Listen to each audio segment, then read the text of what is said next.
Hello, YouTubers, friends, compatriots, bootlickers, shills, debt slayers, peasants, vassals, minions, meat sacks. I'm Useful Idiot. Welcome. And let's go to the good old USA and talk about the military-industrial complex and military waste and this weird relationship between the government and the military-industrial complex. And they're virtually inseparable. But one of the other characteristics of this long-standing relationship between the government and the military-industrial complex and military contractors is fraud. And just like fraud is the foundation of our economic system, fraud is the foundation of our banking system, fraud essentially is a foundation of our government. And as it turns out, fraud is the foundation of the military-industrial complex and this relationship between the government and these contractors. And it has a long history. The information I have right now pretty much only goes back to the 1960s historically, and that's just as well because it's such a huge topic. I don't like to make long videos, and it would be a huge task. But needless to say, fraud between military contractors and the government goes back a long way. One can look at the documentation by Smedley Butler, a Marine Corps general, and documented during the colonial adventures of the United States in the early 20th century, as well as World War I, particularly World War I, these massive profits that were generated by all these companies.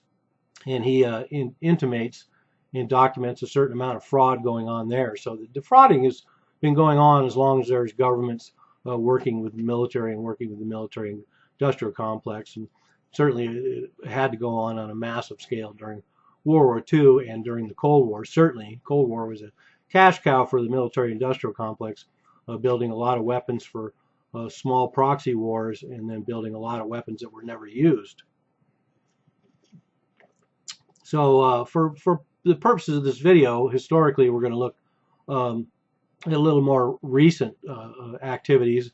As of the late 60s, there was exposed massive cost overruns at Lockheed Martin for the C-5A transport planes, and that was Ernest Fitzgerald, an Air Force deputy for management systems. So once again, once you have like one whistleblower out of the entire department that exposes this massive fraud, $2 billion in overcharging, and that's in the late 60s. So that's a massive amount of money for back then. The cost was doubled while under contract. Lockheed ended up getting a $250 million bailout as well during that same time period. Lockheed threatened the loss of 34,000 jobs spread across 35 states if they were punished too much for this $2 billion in defrauding the government. And they also, of course, declared that the government persecuting these companies would make America weaker. So here we have a precedent that was set for the next 50 years because basically the military-industrial complex, in this case Lockheed Company, basically blackmailed the government as far as persecuting them for defrauding. So that goes to the base of one of my theories as to why we have this constant defrauding going on by the military-industrial complex selling weapons to the United States government. And I think it's just an understanding. I think it's been going on so long and it's such a symbiotic relationship that now it's just an understanding that the government will pay exorbitant prices for everything they get from these companies. So now that same company, looking forward, Lockheed Martin is the one that has the $1.4 trillion contract for the F-35s. And yet back in the 60s, they were already known for defrauding the government. And of course got the contracts anyway and continue to get these giant contracts. And they created 125,000 jobs in 46 states. So that's one of the reasons why these systems continue to be on the books, F-35, even though there's a lot of people who are against it. And also the buildup of our tank inventory and whatnot.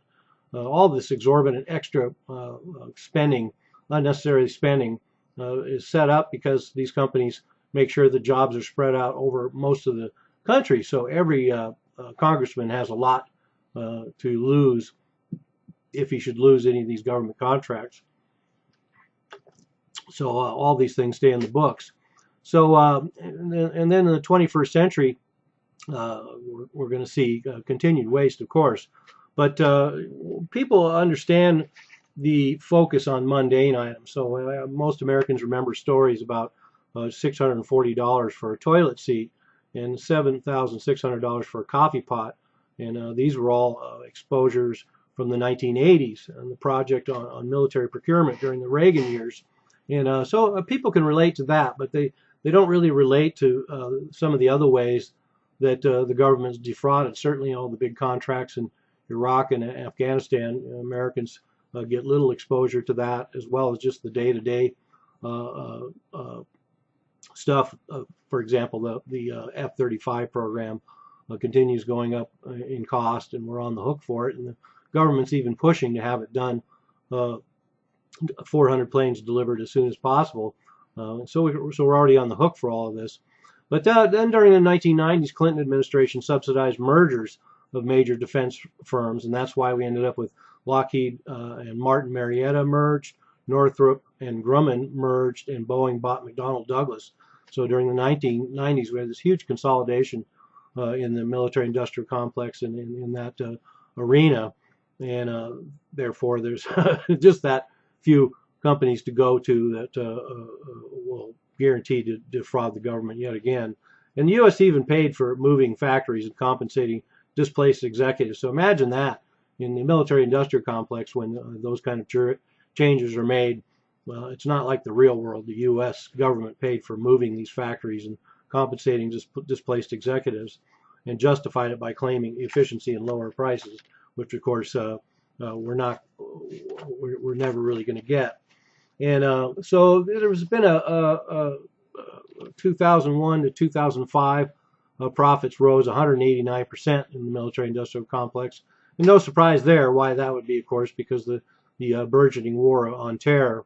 And one of the other things that's notable about that buildup is that in Open Secrets in 2009 revealed that 151 congressmen had $195 million invested in military contractors. So once again, we have this system where everybody's got something to win and lose in this sector, and congressmen are no exception. So no wonder they continue to vote for all the expensive weapons programs across the board, because they're heavily invested in it.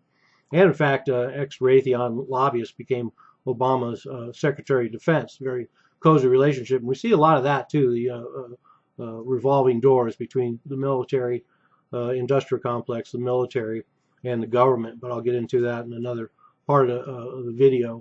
But between June and October of 2014, $1 billion went to contractors. So this whole war on ISIS has been a big cash cow for the military-industrial complex too, and you can be sure we're getting gouged on all of that as well. And one of the reasons why we know that is because if you look at Afghanistan and Iraq in general, not only do we have privatization contracts in Iraq and Afghanistan, both for reconstruction efforts but also security force training and everything else. And then you have companies like Halliburton and Blackwater. We already know that Halliburton had connections with the United States government, so there's more of that revolving door, Dick Cheney and Halliburton, and the whole scandal about going into Iraq and Halliburton getting all these contracts. But the reconstruction there, $17 billion wasted. So there's another example. Private contractors, military industrial complex, all involved in defrauding the government. And in this case, they defraud the government by actually not doing a lot of the jobs, doing it poorly, and having a lot of ghost architecture and ghost armies. So there's buildings that were supposedly built that weren't built, and then ghost armies that were training an army that don't exist, up to 50,000 of them. And then these police academies are built, and they're crumbling or not used. And of course, we already know about the highway to nowhere in Afghanistan, as well as a $43 million gas station. So these are all things that go hand in hand with the bureaucracy, the military industrial complex, the government, all this fraud with all these levels, and all this huge amount of money involved. No wonder there's so much fraud. And so it's been required since the 1990s to accomplish an audit of the military. And so they've already spent $6 billion, and we still do not have a complete audit of the military and how the money is used. And I'll be bringing up that in another video as well too, because it turns out there's certainly situations where whenever there is an audit, we found out there's huge gaping holes. A good example of that is on the day before 9/11, Donald Rumsfeld announcing that $2 trillion was missing from the Pentagon, and then what a huge scandal that would be. And then of course the next day is 9/11, and that was the last time anybody heard the story about the missing $2 billion, and or $2 trillion. And you can't tell how much equipment has been bought or how much it has been charged or even how many contractors employees. And that's another problem, a huge bureaucracy.